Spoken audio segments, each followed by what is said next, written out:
évidemment quelques privations. Le Vénézuélien est un peu plus grand. Paramètres à prendre en compte évidemment. Par rapport aux distances, on est parti pour 10 fois 3 minutes. Championship IBF First Round.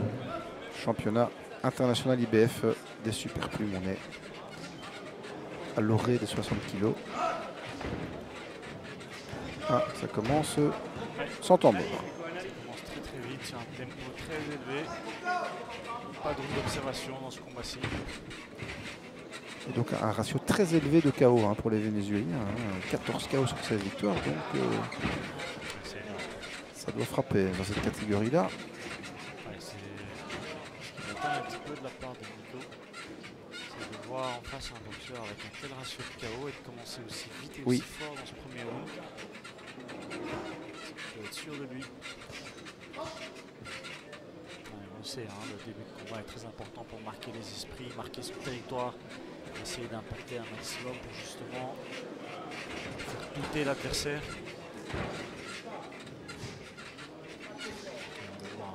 Défensif et offensif. Nico pardon, est très en place. Il termine bien cette série avec son crochet du bras avant. Très très beau coup d'œil. Un beau buste en défense. Et en face, ce n'est pas rien, Nobile, ce n'est pas rien. Non. Attention. Ah, c'est passé entre les gants, je pense.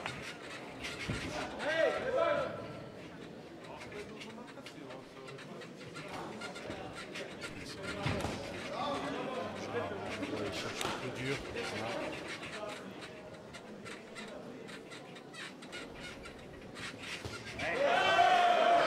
Ça, c'est le style qu'on connaît. Ouais, Nico qui est un boxeur très intelligent. On voit, il est patient. Des petites feintes pour essayer justement de trouver les failles dans cette défense assez analytique. Et Nico qui a quand même marqué pas mal de points depuis le début de ce premier round, avec notamment le crochet du bras avant. Et là on voit il se jette pas, donc il attend. C'est pas un foufou, c'est bien construit, ça c'est pas mal cette séquence. Très très belle série là, de la part de Nico, franchement. Bien varié, il terminait avec un uppercut du bras avant, c'est vraiment bien varié.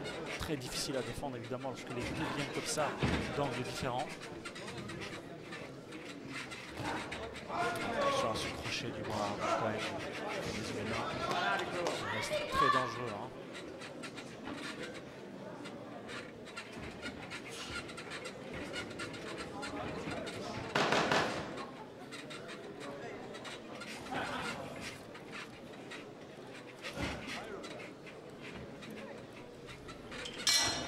First round is finished, fin du premier round.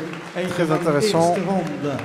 Pour vous présenter le deuxième channel, l'arbitre referee Benny De Cruz from Belgium, on peut donner cette reprise à Miko. Base Galan Sandak Mongolia, Zdravko Milojevic Serbia, et pour la Belgique Jean-Pierre Van Imscoot. Ce combat, tant au niveau de la défense qu'au niveau de l'attaque, au niveau de l'intensité, franchement tout y était. C'était un round vraiment très complet. Je suis assez étonné de le voir démarrer aussi vite dans ce combat qu'on sait être un combat en 10 reprises. Et on le voit, il est assez affûté, donc signe d'une très très bonne préparation. Second round, deuxième round. Nico qui a un ratio de quasiment 50% au niveau des KO, puisque en 18 victoires, 8 avant la limite. Donc il y a aussi les armes à ce niveau-là, mais de l'autre côté, quasiment de 80-90%. Ouais.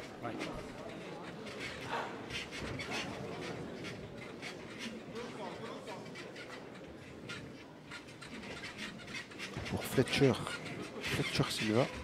On a essayé ça, mais l'esquive était là en face.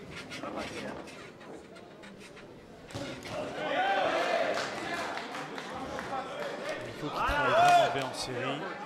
C'est très intéressant de le voir comme ça. On envoyer des feintes, puis travailler avec une série de 2-3 coups. Le dernier coup, je prends généralement l'adversaire sur le bas. C'est jusqu'ici en tout cas vraiment une entame de combat. Voilà, encore une fois, une séquence au double ou au triple. Oui. C'est son style. Hein. Ah, non, il a glissé. Oui, il a glissé, il ne va pas être compté. Donc il n'y a pas de... C'est une glissade. Donc ça ne compte absolument pas dans le pointage. Il se met bas là. Hein, oui, bon. Il va lui dire, ben voilà, oui, voilà. Évidemment, il s'expose à des glissades plus facilement. Là encore. Oui. C'est pas mal. C'est ce que j'allais dire. Miko a justement trouvé l'ajustement en passant sur le percute du bras arrière. Donc il voit que le Vénézuélien descend très bas sur ses jambes pour aller esquiver justement avec son buste très bas. Et la seule façon d'aller chercher ce Vénézuélien, c'est avec le percute notamment, que Miko a très bien trouvé. Et Miko est un boxeur intelligent, on le voit hein, dans son style, dans sa capacité à s'ajuster justement au style de l'adversaire. On le voit, il ne se jette pas. Ce que j'aime beaucoup, c'est ce bras avant comme ça en activation. Ça, c'est vraiment très intéressant pour occuper l'esprit de l'adversaire. Ce bras avant est constamment en activation, vous le verrez hein, de la part de Miko. C'est très intéressant à voir. C'est toujours très difficile à défendre hein, lorsqu'on a un adversaire comme ça qui active son bras avant constamment devant vos yeux. Et ça vous empêche d'avoir une visibilité évidemment dégagée. Et derrière, ouais. Voilà, et derrière, ça suit. Enfin, intelligent, il l'est, vous l'avez dit, c'est de ses marques de fabrique évidemment. Hein, ah oui, là c'est bien, là, il tient à distance. Ah, ça c'est intelligent. Voilà. Tactiquement, c'est irréprochable. Ouais, jusqu'ici, en tout cas, franchement, c'est sans faute. Il n'y a pas d'erreur. On voit aussi qu'au niveau de la gestion de l'énergie, il est très intelligent. Il ne va pas mettre la puissance sur tous les coups. Il va vraiment d'abord aller sonder avec son bras avant. Deuxième round, second round is finished. Il appuie au bon moment. Il appuie Exactement. quand il le faut, c'est ça. Pas n'importe comment. Vous présenter le troisième, Déborah. On sait qu'il a un registre très intéressant et très large. Là, on revoit là les doubles, les triples.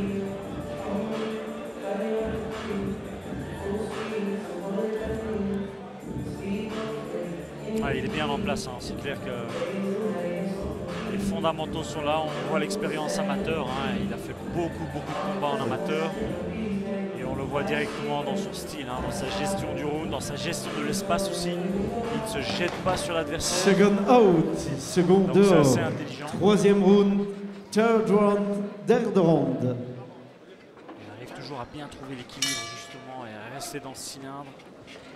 Même lorsqu'il envoie ses coups, il reste en équilibre, ne se jette pas. Il est bien en ligne tout le temps, c'est remarquable. C'est un de nos plus beaux boxeurs, je pense. Hein. En effet. Oui. Ouais.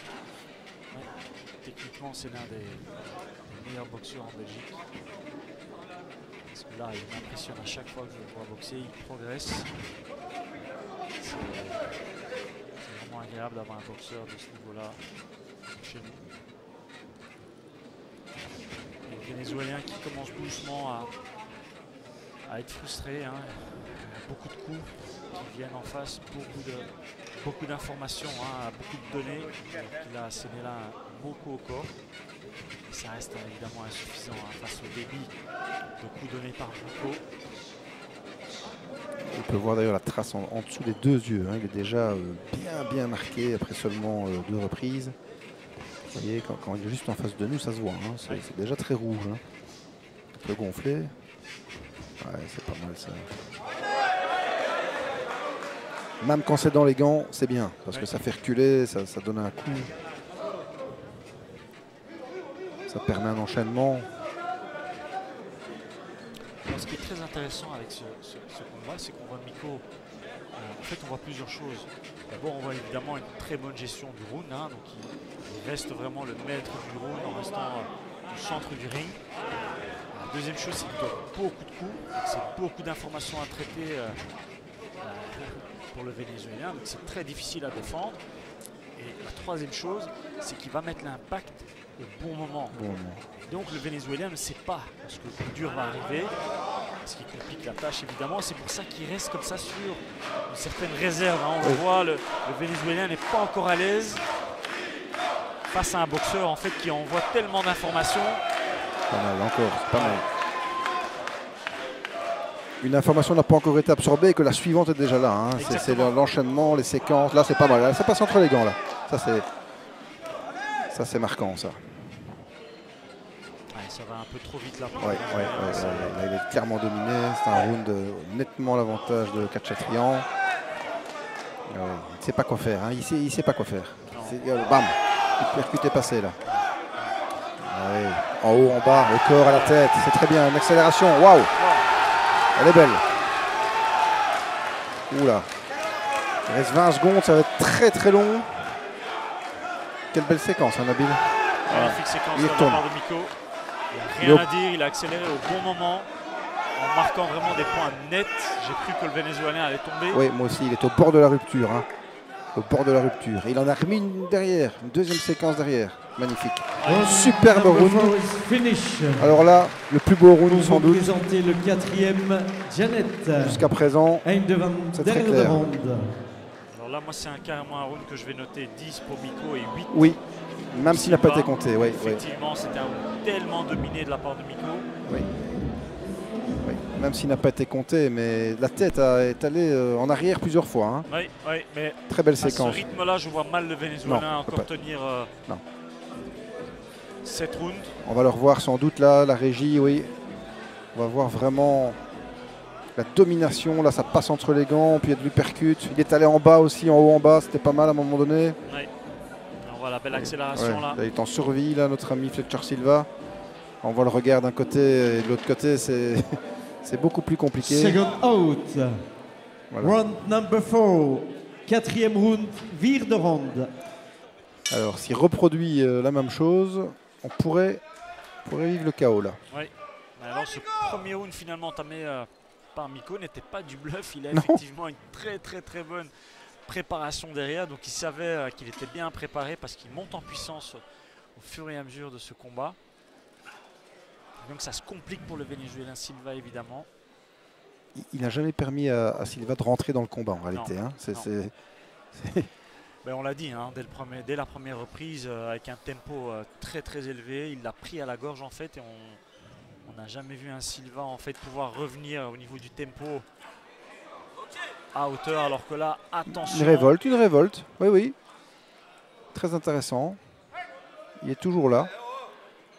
Attention que le Vénézuélien est quand même un frappeur. Hein. On le répète, 14 KO sur 16 victoires, c'est énorme comme ratio. Ah, c'est pas mal, droite-gauche là. L'enchaînement qui fait mouche une fois encore.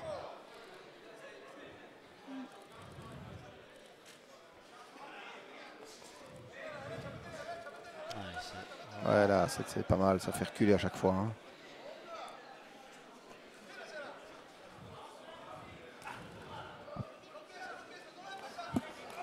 C'est pas mal, encore une autre séquence. Ouais. Alors là, attention. Voilà. Il met le genou à terre. C'est ce qu'il y avait de mieux à faire. Ouais. Là, il est compté par l'arbitre jusqu'à 8. Ouais. Il va respirer. Ouais. C'est ce qu'il devait faire.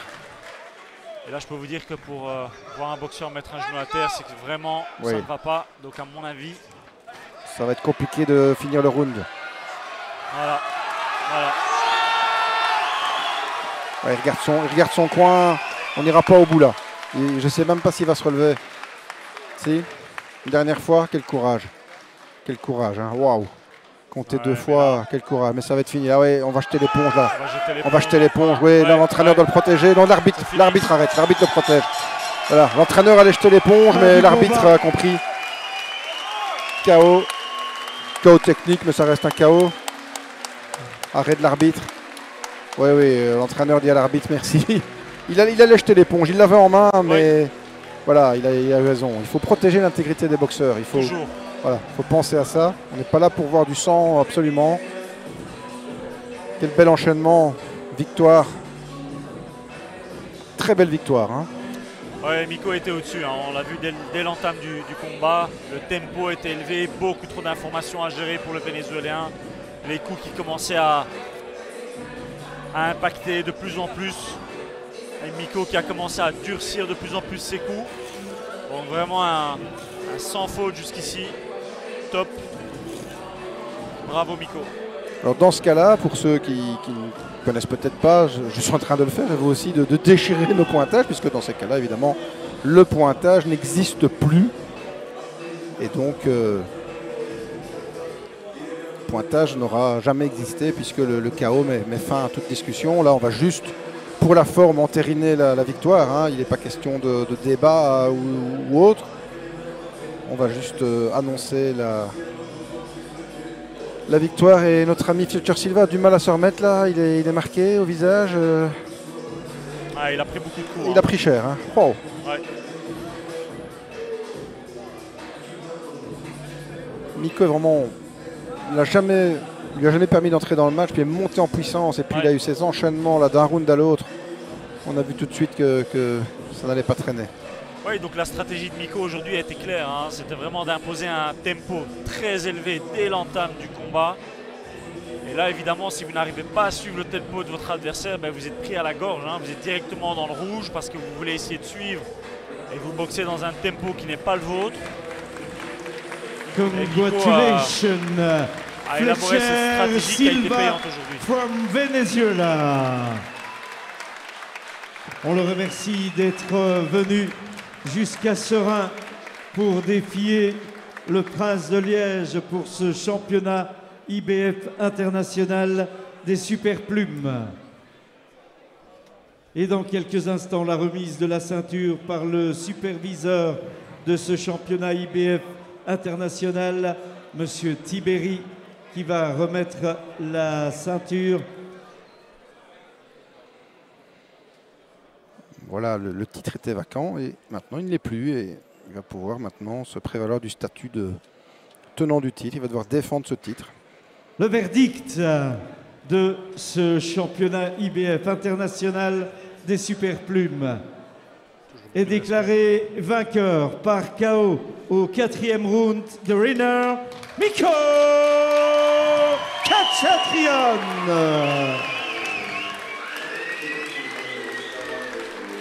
Voilà, il reçoit la ceinture des mains du superviseur. Devrait lui ouvrir à nouveau des portes Monsieur intéressantes Tiberi, à l'international.